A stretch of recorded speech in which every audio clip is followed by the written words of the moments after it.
Good morning, Brew Daily Show. I'm Neal Fryman. And I'm Toby Howell. Today, tariffs go heavy metal as the U.S. hits trading partners with a 25% steel and aluminum tax. Then remember when bags flew free on Southwest? Well, now it's bags fly for a fee. Yep, free baggage is gonzo. It's Wednesday, March 12th. Let's ride.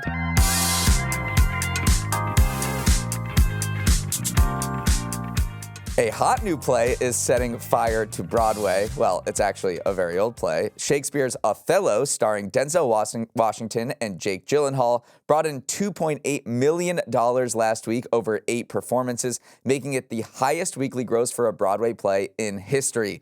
The average ticket price was $338, but hearing Denzel recite, "Excellent wretch, perdition, catch my soul. But I do love thee, and when I love thee not, chaos is come again." Seems worth it. Watch out, Denzel. That was well done. Very expensive ticket prices. I mean, you mentioned the average ticket price, but you can get tickets upwards of $800 to see these two on stage. There's a lot of movie star action on Broadway right now and also coming down the pipeline. This spring, you can come see a picture of Dorian Gray, starring Sarah Snook, a.k.a. Shiv from Succession. Maybe Glenn Ross, starring Kieran Culkin, Bob Odenkirk, and Bill Burr is your thing. I have tickets to that. All right, that is your thing. That looks amazing. And if you want suave, Good Night and Good Luck, starring George Clooney, starts previews this week. So a lot of good Broadway out there right now, even if it may cost you an arm and a leg. Now a word from our sponsor, Invesco QQQ. Neal, were you a jock or a nerd in high school? Geez, Toby, getting a little personal here. I'd like to think I straddled both worlds. I was on the tennis squad, but also on our quiz bowl team, and we were elite. I'm sure you dominated. And this is why you're successful, Neal. You contain multitudes. You're kind of like the Invesco QQQ ETF. Does it have a nasty one-handed backhand and know every capital city in the United States? Well, no, but it's not just a tech fund or an industrials fund. It's a mix of 100 of the most innovative companies in the NASDAQ. It contains multitudes. Want to know our Quiz Bowl team name? If it ain't Invesco QQQ, then I don't want to know. With Invesco QQQ, you can rethink what's possible. Before investing, consider the fund's investment objectives, risk, charges, and expenses. Visit Invesco.com for a prospectus with this information. Read it carefully before investing. Full disclosure in podcast description. For more than 50 years, Southwest Airlines built its brand around one simple promise: bags fly free. But that era is officially over. Starting May 28th, Southwest will begin charging for checked luggage, a stunning reversal for an airline that once prided itself on being different. It's not just a policy change, it's a survival strategy. The decision comes amid a brutal financial squeeze for Southwest and the broader airline industry at large. Delta, American, and Southwest have all slashed their revenue forecasts, blaming a sudden drop in consumer demand, rising economic uncertainty, and Trump's unpredictable trade policies. It's a sharp U-turn for airlines that have been riding high post-pandemic, only to now face a perfect storm of weak consumer spending, corporate travel cutbacks, and shaken passenger confidence following a string of aviation incidents. And Southwest is far from the only airline forecasting a rough air ahead. Delta CEO called the start of 2025 a, quote, parade of horribles as revenue expectations crater. American Airlines slashed its guidance and nearly doubled its projected first quarter losses. Across the entire travel sector, hotels, cruise lines, and retailers are all seeing some signs of consumers pulling back. For years, Southwest was the last airline standing against the rise of extra fees and nickel and diming, missing out on $5.5 billion in baggage fees U.S. airlines raked in last year. But it did stay true to its identity. But after activist investor Elliott Investment Management began snapping up board seats and pushing the airline on missed revenue opportunities, Southwest believes it had little choice but to press the flight attendant call button to try and beef up its bottom line. Neal, bags, they're no longer flying free. Let's go back to September 2024. Just a few months ago, Southwest praised its 2 free bags policy as far and away the top feature distinguishing the airline. This guy, Ryan Green, who was the chief transformation officer at the time, did a study. He found that bag charges would bring in about $1.5 billion in revenue a year, but also cost Southwest $1.8 billion in lost market share as customers would go to other airlines if they made this change. So he said, guys, it is not worth it. Let's just say that Southwest is not employing this man anymore. They got rid of him, and they made this change in a bid to survive in the cutthroat market for airlines right now. Right. It has underperformed financially. That is undeniable. But with this bags fly free policy, it had a unique selling proposition. It was differentiated in the market, and the market had been valuing differentiation at this point. However, when a business underperforms, like Southwest was doing, management does lose a little bit of wiggle room when it comes to acting differently from the rest of the industry. So with that being said, it looks like Elliott Management came in and said, hey, this is where we think that you guys are leaving a lot of revenue on the table. Obviously, the check baggage industry is a huge part of what makes airline profitable. Sorry, you've been different for a long time, but now let's fall in line and try to, shore up this business that has been struggling. But now that Southwest has fallen in line with the rest of the industry, the question is, how does it differentiate itself from Delta, American, and United? And the answer is very unclear. Southwest doesn't have those premium cabin spots that have really been the profit driver of all of those major airlines in recent years. It only flies Boeing 737s. It doesn't have a differentiated aircraft base where it can fly to different routes at more profitable areas. And then in terms of distribution and where people find Southwest, only recently it showed up in places like Expedia or Google Flights. For many years, it wanted you to go to southwest.com to book a flight. Now it's changing course because it realized that that's just another lever it could pull to move in line with the rest of the industry. But there are major concerns that Southwest cannot differentiate itself right now. And then just to zoom out to look at the airline industry as a whole, Delta, American, and Southwest have all lowered their revenue forecast. Delta slashed its Q1 earnings forecast by more than 50%. American Airlines doubled its projected Q1 losses. Southwest cited softness in bookings, and it looks like part of it is because a lot of these airline CEOs are acknowledging changing spending habits, where Trump's trade policies maybe have caused people to pull back a little bit. Goldman Sachs revised its 2025 U.S. growth forecast downward. We've talked about that on the show. Also, just a spate of recent aviation incidents and safety concerns are making travelers hesitate a little bit. We think back to the deadly crash in Washington in January. Delta had that non-fatal crash in Toronto last month. And Delta has acknowledged that passenger concerns about airline safety have contributed to weaker demand. So just across the board, you are seeing some softness in this industry. Delta CEO Ed Bastian called Q1 a parade of horribles. Who knew that the brawls at the U.S.-Canada hockey game earlier this year would be a preview of their much larger economic war to come? President Trump ramped up his fight against Canada yesterday, saying he would double planned tariffs on Canadian steel and aluminum from 25% to 50% effective today. Trump said the tariffs would be raised after Ontario's Premier Doug Ford imposed a 25% surcharge on electricity from the province to people living in New York, Michigan, and Minnesota, affecting 1.5 million households and businesses. But by mid-afternoon, the 50% tariff on Canadian metals had been called off. That came after Ford and U.S. Commerce Secretary Howard Lutnick said Ontario would suspend its plans for a surcharge on electricity going into the U.S. and that the pair would meet in Washington on Thursday to discuss trade. With any negotiation that we have, Ford said, there's a point that both parties are heated and the temperature needs to come down.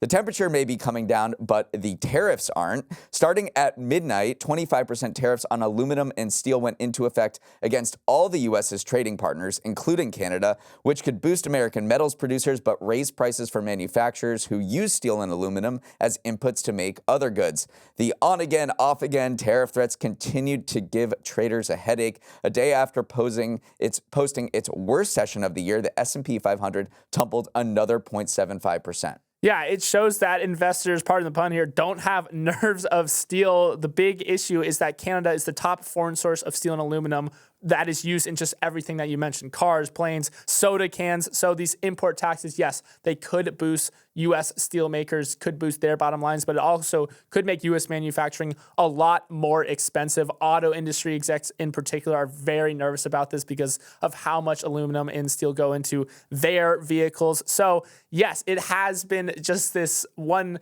It was kind of, everyone was really scared a little bit yesterday when those tariffs were at 50%. We have backed down a little bit from that down to 25%, but still, it is alarming that for auto manufacturers in particular and U.S. manufacturers that their input costs are going to be raised so much. Yeah, and this is not the first time that Trump has imposed tariffs on steel and aluminum. He did it back in 2018 during his first term, and that might be instructive to see what the impacts might be this time around. Prices for both metals, steel and aluminum, rose 2%, and imports fell by a quarter. That is probably the intended effect of tariffs. It's supposed to raise prices to help out domestic manufacturers who are competing with foreign metals. At the same time, it raised prices.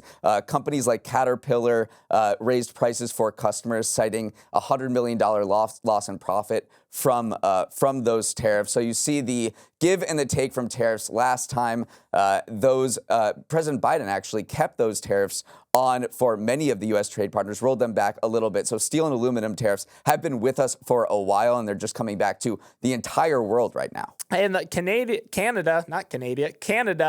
plays an outsized role in the global aluminum market. Actually, most of their aluminum does end up across the border in America. 90% of its aluminum exports go to the U.S., but 30% of one thing that is interesting about Canada is that they don't actually have a lot of the raw materials you need to make aluminum.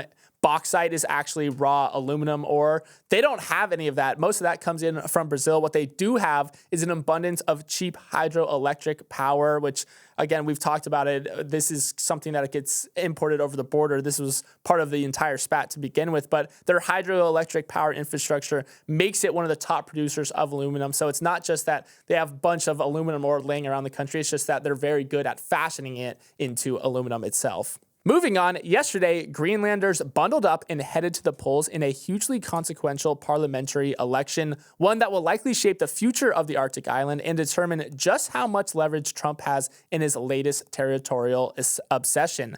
The center-right Democratic Party won most of the votes, jumping up from 9% in the last election to 30% this time around, while the pro-independence Nalarek Party surged to second place. Their victory signals that Greenlanders are thinking seriously about independent future away from Denmark. Taking a step back for a second, let's talk about why Trump and a whole bunch of other world powers suddenly care so much about a mostly frozen rock with a population smaller than a Taylor Swift concert. Greenland isn't just strategically located between North America, Europe, and Asia. It's also sitting on a motherlode of rare earth minerals, lithium, graphite, nickel, and rare earth elements that can help power the global tech industry for the next century. For the U.S., it is a tasty proposition. China currently dominates the rare earth supply chain, and Trump has made it clear he wants to change that. First, he pressured Ukraine to hand over mineral rights in exchange for military aid. Now he's trying to make sure Greenland's massive mineral deposits don't fall into Chinese or European hands. Meanwhile, Greenlanders are caught in the middle of this geopolitical tug of war. The island has been inching towards independence from Denmark for years, and opinion polls show that most Greenlanders do want to be their own country, just not as America's 51st state. So what was actually at stake in yesterday's election? Voters elected 31 lawmakers who will decide the direction of Greenland's independence movement, its mining policies, and by extension, whether the U.S. gets its hands on those minerals. So a lot was at stake. The stage is set for an absolute gold rush onto Greenland right now. It contains an estimated 43 of the 50 critical minerals that the U.S. considers vital to national security. It's host to some of the largest rare earth resources known to exist anywhere around the world. People like Bill Gates and Jeff Bezos and even Howard Lutnick, the Commerce Secretary, have invested in companies that are prospecting in Greenland. It is very strategic for Western powers as a way to box China out of its encroachment into their territory. However, only 2 mines currently exist in Greenland. There are a litany of challenges that prevent companies from investing there. So there is a ton of treasure to be had in Greenland. The accessing part is quite difficult. Yeah, it is very extreme in Greenland. It's incredibly difficult to access these things. As you said, 80% of Greenland is covered in ice, and there's also not a ton of roads between these settlements. So most of these mining projects must build these huge infrastructure from scratch, which adds to the cost. Right, so you're right. The island only has 2 active mines right there. A third one closed due to bankruptcy because this is just like the surface of the moon. It's just as difficult to set things up there as well. The U.S. already does have a foothold in Greenland. It is a military foothold. They have an air base there. It's been a military outpost since 1951.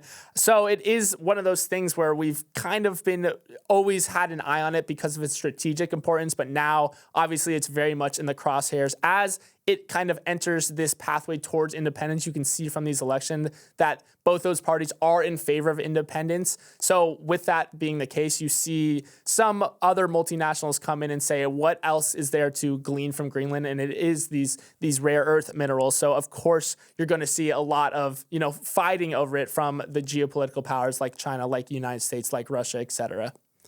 Up next, you ever want to go skiing in Japan? Talk to any well-traveled skier and they'll tell you that the country with possibly the world's best snow is Japan. Light, fluffy, and abundant, Japan's snow has attracted a record number of skiers and snowboarders this winter who marvel at the fresh powder and unique cultural experience offered by Japan's 500 ski resorts. But this year, there was too much of a good thing. Last month, record-breaking snowfall, 122 inches on one mountain, has caused chaos on the slopes, leading to closed resorts, dozens of stranded skiers, and burnout for staff as they've had to shovel out to make their mountains operable. A spokesperson for Gala Yuzawa Snow Resort, which had to close for a day for the first time in more than 30 years, called this season's snowfall honestly disaster level, or to put a number on it, 2.5 times last year's snowpack. The tumult is unlikely to dissuade more foreigners from skiing in Japan. In fact, it may only galvanize it. Once under the radar, Japan's ski mountains, centered on the northern island of Hokkaido, have officially hit the mainstream as European, Aussie, and North American tourists head there in droves to escape the long lines, steep prices, and lack of snow that characterize their home mountains. And the Gossamer Wagyu strips après-ski doesn't hurt. It does not hurt at all. I'm sure a lot of West Coast skiers in the United States are rolling their eyes listening to this right now and saying, too much snow. Oh, poor Japan. Because Japan really is kind of the next iteration of this ski boom that we see go across the world. North America has been struggling with warmer winters. They've been struggling with melting glaciers. Skiing has become unreliable in the Alps and in the Rocky Mountains. So you are seeing these things where our ski ticket prices are just absolutely exploding, 200 plus per day at resorts like Vail, Aspen, and Whistler. So you look over at Japan, they have lower costs due to the weak yen compared to the US dollar. They have a more reliable snowfall, so it makes for a lot of long-term tourism growth there. Just Japan's ski industry is less dependent on artificial snowmaking, so you are just seeing this absolutely explode on the world scene, and a lot of travelers are flocking over there because of things like reliable snowfall. A lot of people who skied this summer in North America or Europe are about to wince, but the most expensive lift ticket in Japan is around $75. Many cost much less. So essentially, if you pay the international airfare and you get there, you can have a really good time on the cheap. The snow is so abundant. It's just this swirl of climate factors where you have the winds blowing across Siberia mixing with the warmer temperatures above the Sea of Japan, and then it slams into these mountains and creates a really, really abundant snowfall. Another, factor that makes Japan attractive is that if you're afraid of altitude or get sick from the altitude, many of these mountains are below 1,000 feet in elevation, so there's no altitude sickness going on. Yes, there may be smaller slopes, smaller runs, but it makes up for it in terms of the experience. And I do think that Japan is a little bit at risk of having what happened to the North American and European ski industry happen in Japan, because these resorts are starting to get more crowded, which means that real estate costs around them are going to go up, making it harder for locals to afford housing. Also, labor shortages are a big issue in Japan as well, because we've talked about this as a larger problem in Japan. It's an aging population, and so to have young ski bums working those seasonal work jobs are not as easy to find in Japan as maybe you find in the United States as well. So the final takeaway is Japan maybe is the future of global skiing. There are a lot of factors that are pushing it towards that. The weekend, climate change, global ski industry shifts in general, but it it does have to avoid the same pitfalls that these other mountains have gone through. Let's sprint to the finish with some final headlines. The mass layoffs at the federal government roll on, with the education department saying it plans to shed more than 1,300 of its employees, about half of its staff, previewing President Trump's stated goal of dismantling the agency entirely. Officials insisted the education department would continue to fulfill key functions such as delivering federal aid to schools, managing student loans, and overseeing Pell Grants. Secretary of Education Linda McMahon said the downsizing was intended to reduce bloat and send more money to state school authorities. She has acknowledged that only Congress has the power to completely abolish the agency. Right. This is an advancement of one of Trump's stated goals, get rid of the Department of Education. There is a lot of concern, though, if you can, a 50% reduction in stat allows you to continue to serve the people that the education department does. There was that reiteration that, student loans will not, or student aid will not be impacted, but there is some concern on whether, you can do the job of the education department with half of the staff gone. Manchester United is taking the ultimate out with the old, in with the new approach by ditching Old Trafford. The club announced plans to replace its historic 115-year-old stadium with a brand new 100,000-seat behemoth that co-owner Jim Ratcliffe claims will be the world's greatest football stadium. The project is part of a massive plan that aims to create 92,000 jobs, 17,000 homes, and attract 1.8 million visitors a year.